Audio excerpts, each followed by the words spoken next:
Amateur Traveler is in its 20th year now, but can you imagine if I had people on the show who had never been to the destination, but had just read about it or seen a movie about it?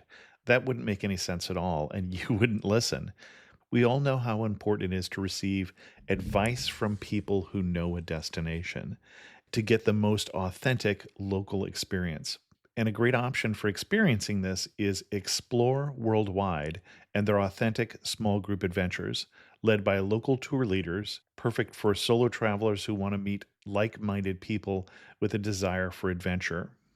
I'm often an independent traveler, but two of my last three trips were with small group tours because they organize everything and it's a lot easier. If you want to recreate the tour I did to Malta, they have a Malta and Gozo Discovery Tour. I'm intrigued by one of their tours called A Taste of Sicily. The company again is Explore Worldwide, and visit exploreworldwide.com to learn more. And thanks to Explore Worldwide for sponsoring this episode of Amateur Traveler. The nights are long, the days are short, and the weather is chilly to downright cold, depending on where you are. It's a good time to slip into a Quince iconic Mongolian cashmere sweaters, which start at only $50. You can treat yourself to everyday luxury at an affordable price with Quince. If you really want to dive into luxury, you can check out their leather handbags, washable silk shirts, and European linen sheet sets.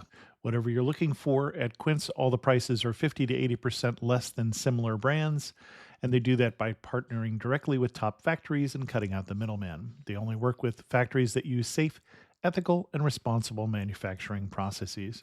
And of course, they use premium fabrics and finishes for that luxury feel in every piece. But you've already heard me rave about my Quince travel pants. Treat yourself this winter without the luxury price tag. Go to quince.com/traveler for 365-day returns plus free shipping on your order. That's QUINCE.com/traveler to get free shipping and 365-day returns. Quince.com/traveler. And thanks to Quince for sponsoring this episode of Amateur Traveler. I got my bags packed, I'm on a roll. I'm heading out there, and I'm ready to go. I'm looking real good in my passport photo. Oh, no. Amateur Traveler, episode 416. Today, the Amateur Traveler talks about castles and cathedrals, villages and festivals as we go to southwest England. Got to sit in one more cafe. I know that I should be heading home, but maybe not today. Welcome to the Amateur Traveler. I'm your host, Chris Christensen. Before we get into this week's interview, I do have three news stories for you. The first one is the tale of Amir Ranama. Mr. Ranama was flying into Manchester and was dismayed when his bag failed to arrive. He filled out all the necessary paperwork and was eventually reunited with his bag. Unfortunately at that point, the police did detect the 200,000 British pounds worth of opium in the bag, and he was arrested. If you're interested in getting into the hotel business, there's a hotel for sale in New York City. Now, this is a hotel that won the TripAdvisor Dirtiest Hotel in the World Award 3 times. Also in 1999, a clerk killed a coworker near the front desk, and another body was found a few years later under a bed. Surprisingly enough, of all the hotels in New York, the 446 on TripAdvisor, this hotel ranks 361. So there's a number of hotels that get worse ratings than it. So if you're interested, the Hotel Carter is for sale. One thing that won't be on sale much longer in California, if a new law passes, will be tickets to SeaWorld's killer whale shows. A new bill being proposed in California would outlaw the performances of killer whales. If you're not sure why, then you haven't seen the movie Blackfish.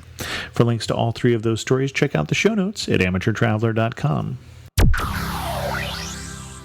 I'd like to welcome back to the show Edith. Edith was on the show previously talking about her native Tyrol in Austria, but has come to talk about her new home in England. Edith, welcome back to the show. Thank you for having me again, Chris. It's great to be back. And I say England, but we're not going to cover all of England, so tell us which region we're going to be covering. We'll be talking about the southwest of England, which is roughly the area southwest of Bristol, which is quite a big city just south of Wales and about 2 hours west of London, just so that people have a picture. Okay. And I think a lot of people have plans to visit London and they have plans to visit England, but they don't know necessarily the region that you're talking about. So why should they? Why should they go there? Well, if you talk about England in general, it is a very nice place in terms of its archetypical English. If you go away from the big cities, you've got this really narrow country lanes, you've got the old stone walls, you've got the houses, you've got the hedgerows, you've got the birds chirping, people working in their gardens. You can sit outside and enjoy cream tea. And you've got the national parks of Exmoor and Dartmoor and the beautiful coastline, of course, as well. And what drew you to that area? For me, it was work. Okay. And I had never been before, and I was actually really delighted to see that it was such a nice part of the United Kingdom that I was going to. Okay. And then how would you recommend we tackle it? Should we home base in, I know you're in Churchill. I'm in Churchill, which is a tiny little place about 18 miles south of Bristol. It really depends on what you want to do. If you're out to discover the heart of the countryside, then it would probably be best to stay in a place like the city of Wells, which is a nice, rather small city, but it's got a beautiful cathedral and a cathedral square, which is like a nice meadow out in front of the cathedral and a nice old part of the town, which has a nice market square as well. You could also station yourself in Bristol and then just do trips from the city of Bristol if you're more the city dweller. Okay. And then this sounds like something where we're going to want to, as they say in England, hire a car. A hire car would definitely be handy, although you could do most of the things that I like doing in and around the area. You could do it by public transport as well, or if you're a very outdoorsy and sporty person, also on a bike. Okay. And then let's talk about the itinerary that you would recommend. Well, I would definitely recommend in Bristol, you should go and see the Bristol Suspension Bridge. Bristol is an interesting city because it's quite close to the sea, and it's got the River Avon. And over the thousands and thousands of years, the River Avon has cut a gorge. And Bristol actually sits on a couple of hills, and one of these hills is cut in two by the River Avon. And what we've got now is the Avon Gorge, and there is a suspension bridge that spans the gorge, and it is pretty amazing. And you've got this deep cliff going down and the tidal River Avon underneath it. So the Bristol Suspension Bridge should definitely be on your itinerary. And you said a suspension bridge. I pictured something really modern, but as I look at a picture here, that is not what I'm looking at. No, it was, I don't have the exact facts, but it was built by Brunel, and Brunel was an engineer that he was responsible for so many buildings in the UK. And it was, I think, when it was first built, it was just massive. It was mind-blowing for the people, and it still is. If you stand there, it is a couple of 100 years old, I think. It looks like it finished in 1864. 1864, yeah, it is a massive building, and the people of Bristol are very proud when it comes to their suspension bridge. And there's only been one day in the history of the Bristol Suspension Bridge that it was ever closed for wind, and that was a couple of weeks ago when we had the massive storms. Oh. Okay. And it's free as well, so you can walk across the bridge, and there's a very nice public park on the other side, which is Ashton Court. So if you're in Bristol and you just walk across the bridge and then you follow the road and you come to Ashton Court. Ashton Court once belonged to a family that was in the tobacco trade. Bristol and Bristol Harbour were massive harbours when the United Kingdom had a big empire. And they made a lot of money in the tobacco trade. And Ashton Court is now a public park, and it's got wonderful trees, and it's got a deer park, and you can just go for a stroll there, which is fantastic. Excellent. Where to next? So we've now covered the area around Bristol, and something else that is quite interesting is the village of Cheddar. And Cheddar, when you hear Cheddar, like the cheese. Like the cheese, Okay. Exactly. Cheddar has got a gorge, and in the gorge there are a lot of caves. And to cheddar, the verb to cheddar is actually a special way of making cheese. And they used to make the cheese and then store it in the gorge to have it ripen there. So you can go and look at the massive caves where they had the cheese, and you can have a look at the gorge, which is the biggest inland cliff in all of England. And they've just cleared the trees over the past couple of years, so you can actually really see the gorge well now. And it's a nice walk up, and they've got a viewing point up there, a little tower that you can climb, and you can also see the Somerset Levels, which is a low-lying area just south of Cheddar, and from up the hill you can see that very well. And Cheddar itself, the gorge is really nice, and there are lots of cafes and shops, but it might be falling into the a tourist trap if you go and have tea there, because the prices are quite high. And if you've just come down in a bus from Bristol, there is actually a really nice little place quite close by called Exbridge. And Exbridge is a medieval town. It's got a medieval square with King John's hunting lodge there, which you can visit in the summer months, and it's amazing. And it's an amazing old structure. And there's also a little cafe and several pubs as well on the market square, and you can sit outside in the summer if the weather's nice, or it's like really quaint and lovely old pubs and cafes where you can have a sandwich or a checkered potato, which is one of the staple lunchtime favorites of the Brits anyway. And you mentioned cheese, and my thoughts immediately went to England and cheese rolling, but that's just a little further north, just the other side of Bristol, right? Up in that Gloucester? Would be in the Cotswolds, in the Gloucester area, okay. Yes. All right, then. There was something going on about having it outlawed because I'm having rules and regulations against it because of health and safety. I think they've changed it to use artificial cheese, and I don't know why that would be. Maybe it's has better safety characteristics. Maybe it's not that heavy, but it's just... That could be it. But I interrupted you. Where to next? So we're Cheddar or Exbridge now, and I've already mentioned the town of Wells. Mm-hmm. Wells is just towards the east of Cheddar. It has a cathedral, and it has the Bishop's Palace, and you just think it's a place that isn't real. It's out of a fairy tale in a way. If you go to the city centre of Wales, you've got the massive cathedral. It's just mind-blowingly big, because Wells itself is a rather small town. It's not huge, but it's got this massive cathedral, and if you stood in front of it, it is just so impressively big. You can go and see the cathedral, which even if you're not religious, I would really recommend you do. And then you've got Bishop's Palace, which has still got a water around it as a protective feature. And especially if you go there with somebody you love, it's just so romantic. You can sit there and you can have a look out at Bishop's Palace, which looks like a fairy tale castle. And if you can time it right, Wells has got a market on Wednesdays in the mornings from like 8 to about 2 o'clock, and the same on Saturdays. And it's on the market square, really close to the cathedral. Mm-hmm. And it's just something out of a picture book again. You've got lots of stalls, and they sell more or less everything. On Wednesdays they're more food oriented, but there's lots of food on Saturdays as well. But on Saturdays you can also buy handicrafts they make in the area, cattle skins and sheep skins and shoes and whatever you want to have, you can buy there. It's kind of like one of these old-fashioned village square or town square markets. It's really nice. Excellent. So we've been to Wells now. I would definitely recommend going to Dunster Castle.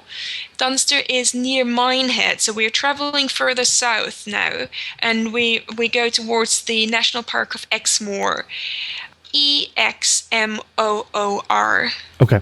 It is a national park that has a lot of moorland, so it's rather barren. But once you drop into the valleys, they're really lush.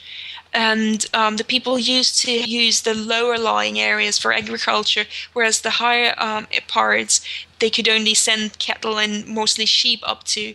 But it is the barrenness of the high ridges compared to the lushness of the valleys with the rivers that's just absolutely magnificent. And they've also got the Exmoor ponies there, which is a special hardy breed of ponies that roam semi-wild on the moor. And it's quite a sight if you go there and you just go for a walk and you suddenly see a herd of ponies cross your path, and they won't run away. You can't walk up to them and pet them, but they will walk away from you, so they're semi-wild. So the Exmoor ponies are quite something.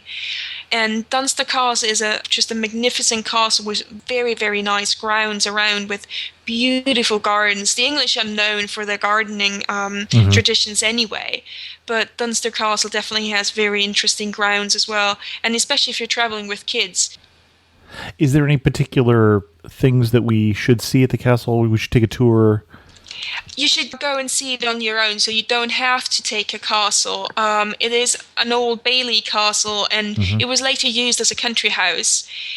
And it is on top of a steep hill, so it overlooks, you can actually see the coast as well from there. It is not so big that you can't see it all in one go. So I think you should just go and explore it at your own pace. And if you want to, they do tours, obviously, but you could just go on your own as well. Okay. Something else you should go and see what they have in the southwest as well, which you can just do step by step, or just you don't have to do all of it in one go, is the Southwest Coast Path. And it is, just as the name says, it is a coastal path. And it goes all the way from Minehead, which is really close to Dunster, around the southwest coast of England. And the coast is just beautiful if the weather's nice, and you go up and down the coastline, and there are beautiful beaches, and you've got the ocean glistening out ahead of you. And if the weather's nice and you've got good visibility, if you're in the Exmoor area, you can actually see as far as Wales and the hills of Wales on the other side of the Bristol Channel. So that's quite something. Mm-hmm. And I'm picturing we're walking across farmers' fields and closing the gate behind us, it's using the English right-of-way system. Yes, especially if you're from like a country like the United States, where you don't have a right-of-way system. Back in the medieval ages, all of England was crisscrossed by footpaths. And what you have in England is you've got tons and tons of footpaths that are all over the place. You can go from A to B to C to E to Z on a footpath or a bridleway, and the local council has a duty to keep these paths open to the public, and they have to make them so that you can still use them. So if you take a map, and I really recommend taking a map because they're not always signposted, so you need to have a map, and preferably a compass, especially if you go out onto the moors. You should have a compass because the weather changes quite dramatically quickly if you are anywhere in the southwest of England, because we're so close to the coast, and the weather just comes in over the ocean, and it changes so quickly. So you can be in a nice summer's day, and an hour later everything's covered in mist and you can't really see where you're going. But the footpath system is just amazing. And if you're walking on the southwest coastal path, it will definitely be waymarked. So if you are planning on going walking and you don't feel so happy using a compass or using a map, then using one of the national trails, which the southwest coastal path is one of them, is definitely recommended because they are signposted. And in terms of walking paths, they are more or less a highway, so you can't miss them. But they're quite undulating, so it's up and down all the time. So if you're out for a really relaxing stroll, you might only want to embark on like half an hour of it, because even though they don't have any mountains in the southwest of England, it does go up and down quite a bit, so you accumulate quite a lot of altitude gain over the course of a day. Is there a particular, you mentioned the weather, is there a particular time of year that you would recommend, or a particular day of year that you would recommend visiting this area? In terms of weather, it is quite changeable. It is a moderate climate. We're influenced by the Gulf Stream, and if you look at the world map, if you draw the line over, we would be like somewhere around Newfoundland or that far north, I think. But because of the Gulf Stream, the weather is quite mild and moderate. So, for example, this year we had hardly any frost over the course of the winter, although 2 years ago we had a lot of snow, and England just comes to a standstill if there's snow. So I would say winter generally don't come. If you have the choice, don't come in winter, just because it's all grey and there are no. It is what makes England so beautiful is that it's such a green island. If you can't choose the date you come, make it anything from late March to end of October, probably early October, because then you've got all the trees have their leaves on and it's all green. And spring is actually a very nice time because of all the bulbs are flowering. So, for example, there are loads and loads of snowdrops. You've got whole woodlands covered in snowdrops. And that's a white flower? That's a white flower, yes. Or you've got daffodils, and there are lots of wild daffodils out as well. Or people have planted daffodil bulbs, and over the years they've become wild and they've bred, and now you've got entire meadows filled with daffodils, which is quite a sight as well. Or wild garlic or bluebells. Wild garlic is white and bluebells are blue.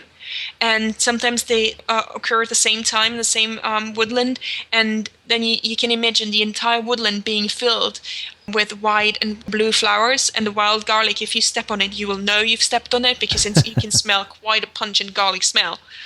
And it's just absolutely beautiful. It's really, really nice. And then in terms of day of the year, any particular festivals or holidays that are just, you've got to see it to believe it? You gotta see to believe is the Glastonbury Festival. It's one of the mothers of all festivals, and I think even people who've never been to England have probably heard of the Glastonbury Festival. Music festival. It's a music festival indeed, and the Rolling Stones, for example, opened it last year. And it's very big, although you have to be very careful to secure tickets because they sell out within more or less seconds. And I'm picturing tens of thousands of people. It is tens of thousands of people, and they all wear wellies because it tends to be a very mucky festival because of the weather. Wellington. Yes, Wellington boots, yes, sorry. I was trying to translate from English to English there. Okay. Yeah, Wellington boots, yeah. It's a very relaxed festival, and Glastonbury is just south of Wells. It's about 10 miles, I'd say, or probably even just 5 miles, and it's a completely different world. Wells is a very middle-class and rather posh town. People talk nicely, and you've got the market, whereas Glastonbury is also said to be the mythic home of Avalon, this old ancient kingdom. And it's got Glastonbury Tor, which is an old tower on a hill over the levels of Somerset. And Glastonbury is this absolutely hippie town. You will see people reading your palm and reading cards, and you have tons of hippie shops where you can buy all kinds of herbs and incense and whatever if you're hippie, you will love Glastonbury. And if you can combine a visit to Wells and Glastonbury, and if you can do it within a day, it's black and white. It is so cool. The change within a couple of miles is just absolutely amazing. It's like chalk and cheese, then you're saying. It is, yeah. Any other places that we should hit within the area? If you can make it, go down to Dartmoor. Dartmoor is also a national park, and it's got quaint little villages that are settled in the protected areas in the valleys. There are lots of places where you can have cream tea, and cream tea might sound a bit odd to somebody who's not been introduced to it. So would you pour cream into your tea or something? And it is actually clotted cream. Clotted cream is a milk product. Kind of like heavy cream or a whipped cream. It's very heavy cream. It's like if you whip cream for a long, long time, you kind of go towards the butter side, and it's a very southern speciality, buttery substance that you put onto a local delicacy called a scone or a scone. Depends on where you're from, and there are lots of stories on whether you should put the cream on first and then strawberry jam, or whether you actually put strawberry jam on first and then cream on top. So people can go into rows about what should come first. But I'd say just have it because it's delicious. A scone is a flour-based... It isn't really sweet. It's kind of sweet. And they come in either a cheese scone, but then you wouldn't have it with cream and strawberry jam. Or you have a fruit scone, which has got raisins or sultanas in it. And then you have it with cream and strawberry jam. And it has come from the southwest of England, and it's now spreading all over England and all the way up to Scotland just because people love it so much. But traditionally speaking, it is from the southwest of England. Well, and since Starbucks has them, we can get them all over the place now in the US. Starbucks has them in the US as well? Yeah. Oh, wow. I think I must go back to the US and see for myself. Then you should try it in the southwest of England because that's where it comes from, and see whether it's any different. And there are lots of places that sell them, and like country homes, and then you sit on the balcony or a terrace of a big stately home and overlook their grounds and have cream tea and sip it, and it's really nice. And you mentioned having cream tea and overlooking the grounds, are there any particular places you would recommend to stay that would be interesting experiences? There's one place, actually two places. Nearer to Bristol, I would recommend the little cafe in Exbridge I've already mentioned, or Banwell Castle. It is actually a folly castle, so it's not that old. It was built, I think, at the end of the 19th century or early 20th century. But it overlooks the Chew Valley, the upper Chew Valley, and a village called Winscombe, and it's got this nice terrace, and the landlord serves the tea, and you sit there on the terrace and you overlook the hills, the Mendips, and it was really, really nice. It's one of my favorite places to have cream tea. In the summer they're open all day, every day in the afternoon, but if you come in the shoulder season, it's best to call first and see if they're actually open. And if you're down in Dartmoor, there are obviously hundreds of places and you will see signs out everywhere. But one place that is particularly nice, I think, is the Two Bridges Hotel near a town called Princetown on Dartmoor. And they've got this old ancient bridge there and over the river. I think it is the River Dart, but I'm not 100% sure. And it is a very nice old hotel. And if the weather isn't that nice, still head there because they've got a massive open fireplace and they've got sofas and couches in front of the fireplace, and you can just sit there and huddle together and have a nice cup of tea when the weather's not that nice. Excellent. I have been to England, but I haven't been to this part of England. What's going to surprise me? If you go there in the summer, you might actually be surprised how good the weather can be. It's never going to be super hot, and something that might bring a smile to many people's faces is if I tell you that last year there was a weather warning out, and people said, it was on the radio, they said, please make sure you drink enough. It's going to be really hot today. Make sure you don't get dehydrated and you cool down. We will reach temperatures of 25 degrees centigrade today. Okay. And yeah, do I need to say more?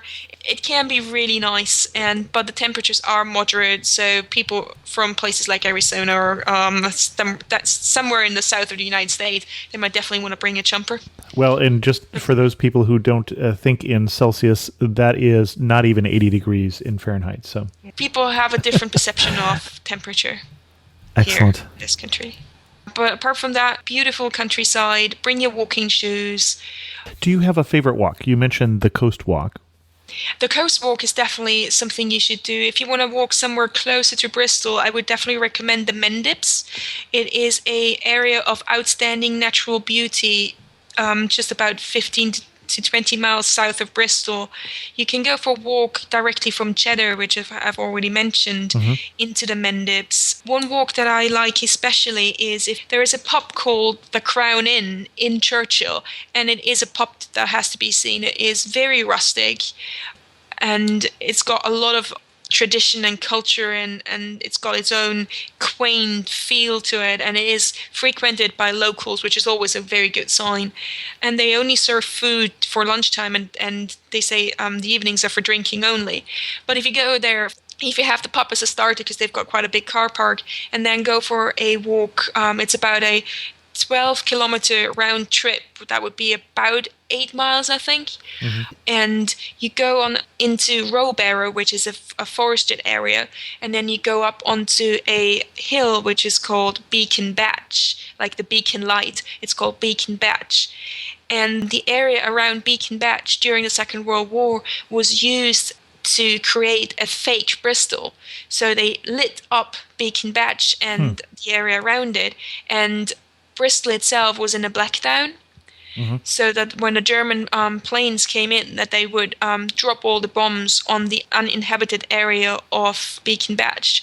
And nowadays it is quite an interesting and varied walk, because you walk through forested areas and then you come on to heathland, which is quite rare, so close to a big city like Bristol, and everything else is so green and lush, and then you come up onto that heathland and you walk up to the trick point up on Beacon Batch, and then you can come down via an old ancient hill fort. The trick point. A trick point is when they were ordnance survey is the the British map-making company. Right. And the British maps are actually really, really good. And the trick point is what they used for trigonometry to measure out distances. So from each and every trick point.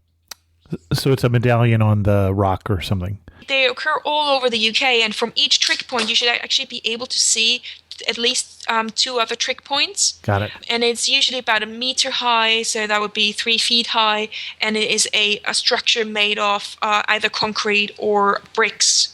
Okay. It's kind of like you've got crosses on the summits and the Alps, and sometimes people just like to go to some place where there's a trick point because it gives them a focus to go to and something they can kind of tick off. There are actually people who walk to all the trick points in the UK. So interesting.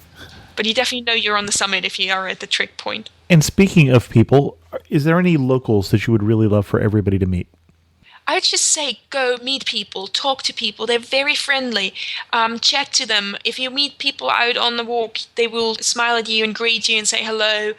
Just chat to them for a second about the weather, and then they will talk to you about their country. And Bristolian is actually a local dialect. The Southwest does have its own dialect, and Bristolian is a very strong variety of this dialect. It's a so-called rhotic dialect, so it rolls the R. Oh, okay. And I can't put a Bristolian accent on, but it is quite distinct for the area, and it always brings a smile to my face because it just almost feels like home already because I've been here for so long now. And if you are in Bristol, go to the markets and talk to people and see if you can find somebody who can still speak a true and thick Bristolian, because it is something else. It is really cool. Excellent. Before I get to my last 3 questions, do you have anything else that people should know before they go to Southwest England? If you don't feel comfortable driving on the wrong side of the road, which is the left, don't rent a car, because if you go anywhere away from any A roads, an A road is usually a wider road, roads can get very narrow, and you also have to be able to back up for hundreds of meters sometimes. Because you'll meet somebody coming the other way. You meet somebody, there will be somebody coming the other way, and people do go quite fast on these narrow lanes as well, so you have to watch the road all the time. It's not like being on a highway and you just go. You have to be very alert all the time. And I'm picturing the smallest of these roads, you could have somebody reach out both the left and the right side and touch a brick wall. Yes, definitely, 100%, or a hedge. Yes, or a hedge or something. Yes, yeah, definitely, yeah. And I've had people come and say they wouldn't dare to go any faster, like 5 miles an hour. And if you stay here for long enough, you will go like 40, 50 miles an hour on them.